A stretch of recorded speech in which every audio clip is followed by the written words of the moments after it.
I'm going to be talking to economist Mark Jaccard, the head of the School of Resource and Environmental Management in Simon Fraser University, co-author with Bradford Griffin of a new study, A Zero-Emission Canadian Electricity System by 2035. So welcome to the interview, Mark. Well, happy to be here, Mark. Well, look, this is a big topic. We've got a lot to talk about. Why don't we start? Why don't you set the scene for us, please? Absolutely. I think I appreciate that question. So you have to, if you agree that a rich country like Canada should have a target of zero emissions from our whole economy, greenhouse gas emissions by the year 2050. And so that's my premise. I'm saying that the people I'm talking to agree to that. And so then the point of this report that we did focuses on electricity and focuses on some particular challenges with that. So first of all, I don't want to get in arguments with people about whether net zero is a good idea for a rich country. I'm going to assume that we're all agreed on that, and therefore, but then there's things to debate. So one of these is that there's debates about how much electricity will we need.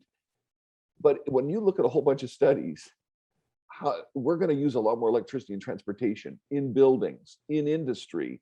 And so most studies say it's going to come close to doubling over the next 30 years, the amount of electricity in the system used in Alberta, in Quebec, in wherever.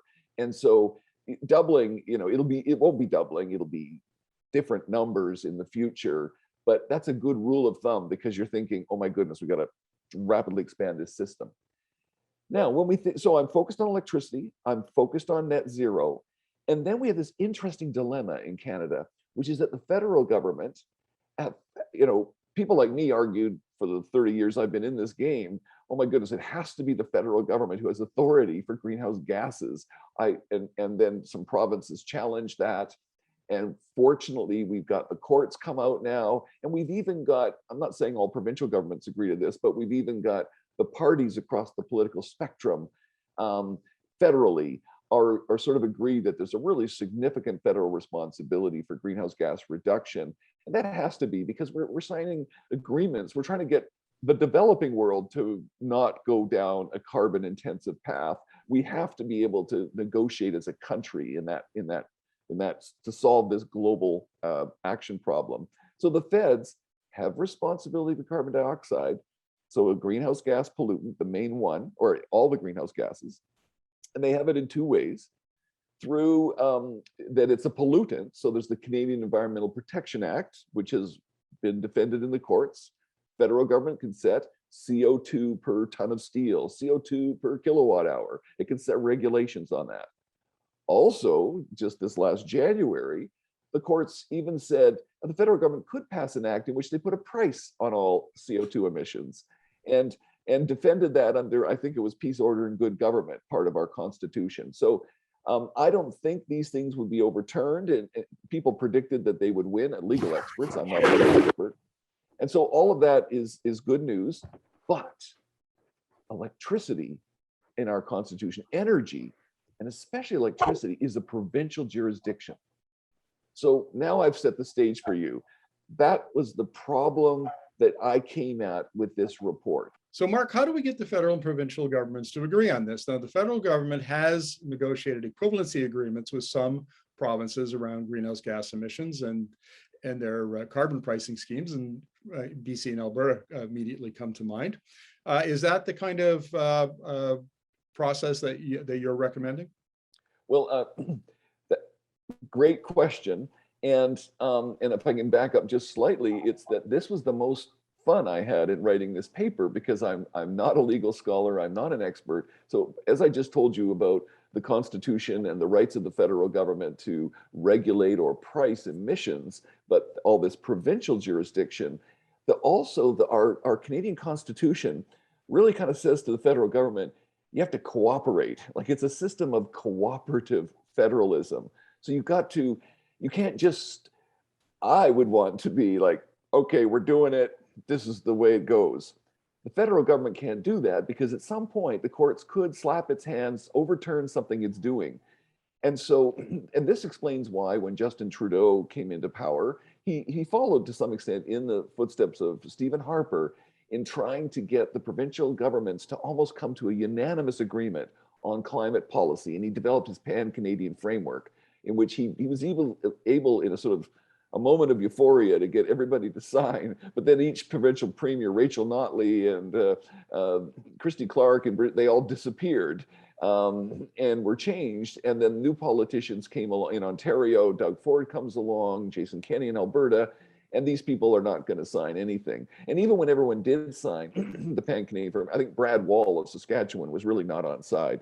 So yeah, what the feds need to do is say to the provinces, I'm sorry, we have the authority for greenhouse gas emissions, so CO2 per kilowatt hour, or a dollar price, $50 a ton for CO2.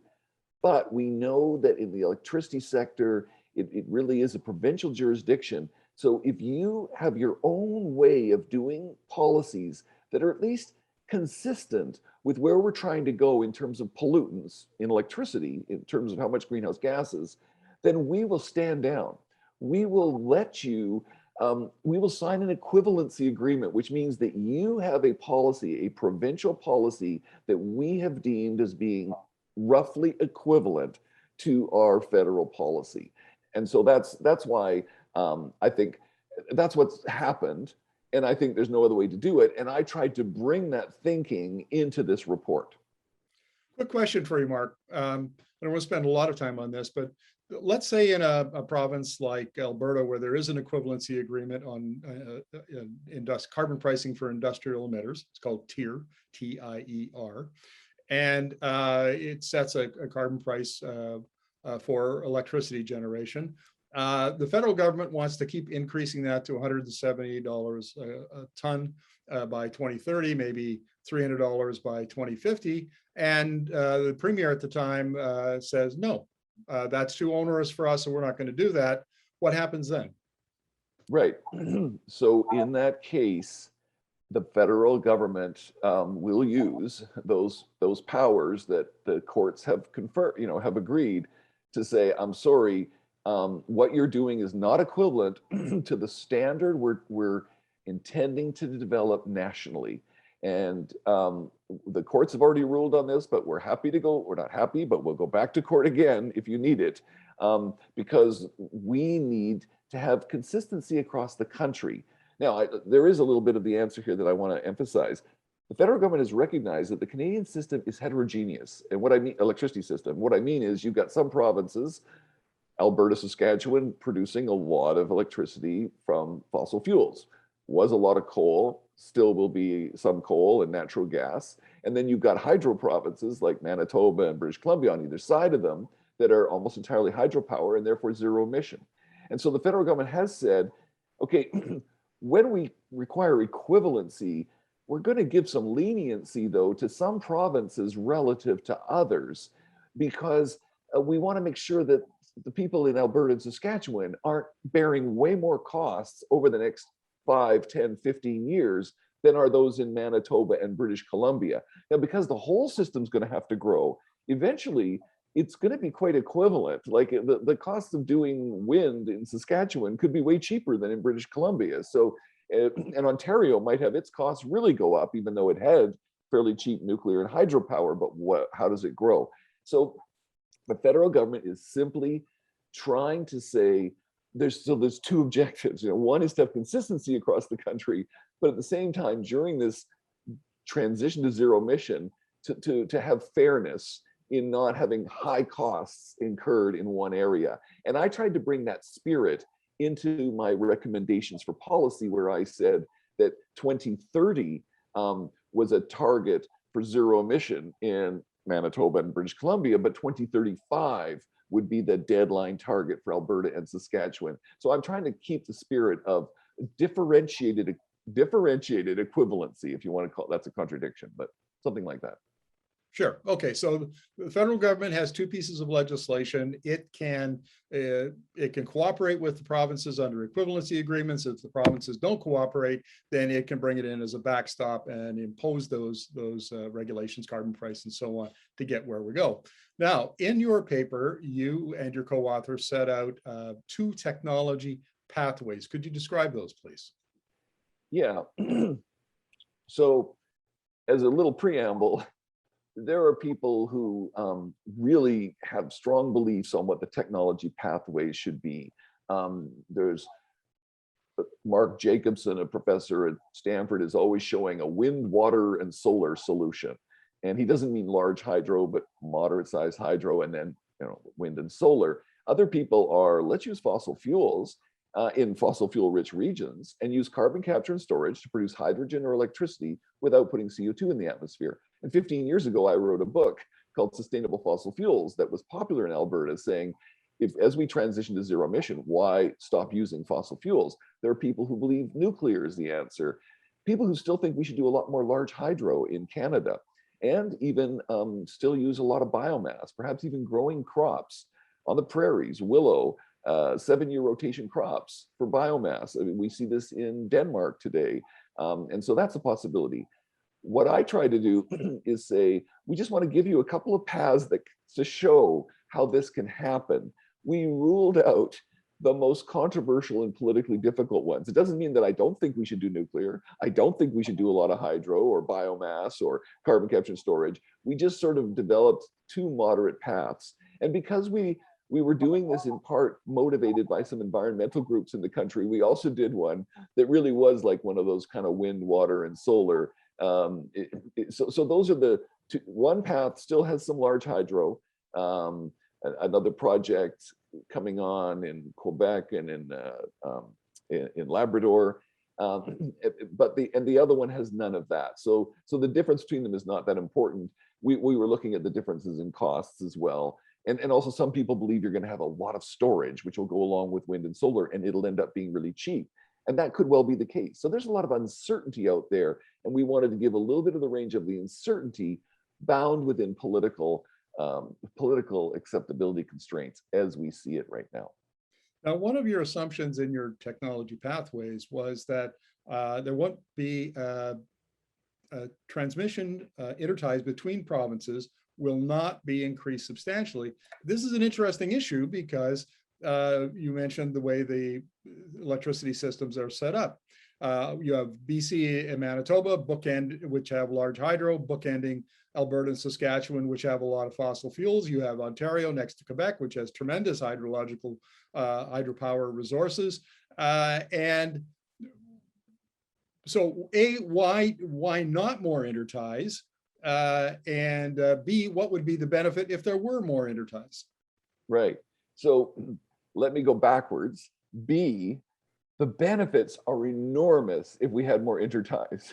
And it's just because this system is so perfect where you've got hydro British Columbia, thermal Alsace, as I like to call them, hydro Manitoba, you connect. And the reason is because as you do more wind and solar, which is a non-dispatchable, or we call it a variable source of electricity, so it's only when the wind's blowing, only when the sun's shining, you really need to connect that to some large storage. And the hydro reservoirs are the best, cheapest large storage in the world. And a similar picture goes on Ontario next to Quebec, Quebec or Labrador next to the other maritime provinces. So the B answer is all like this drives analysts, people who I know who do electricity system modeling, they go insane. They're like, oh my goodness, Canada's so easy. Just expand the interties between the provinces. So you're asking, well, why didn't I put that in? The little backstory to this is that in the 1990s, from 92 to 97, I was the chair of the British Columbia Utilities Commission. And even back then, this is all electricity experts ever talked about, connect these provinces, the benefits are enormous. And I started to learn through that experience that I had as a regulator and just hearing the public and stakeholder groups. It's amazing how electricity is seen as such an essential resource. It's not potatoes. It's like healthcare. It's like education.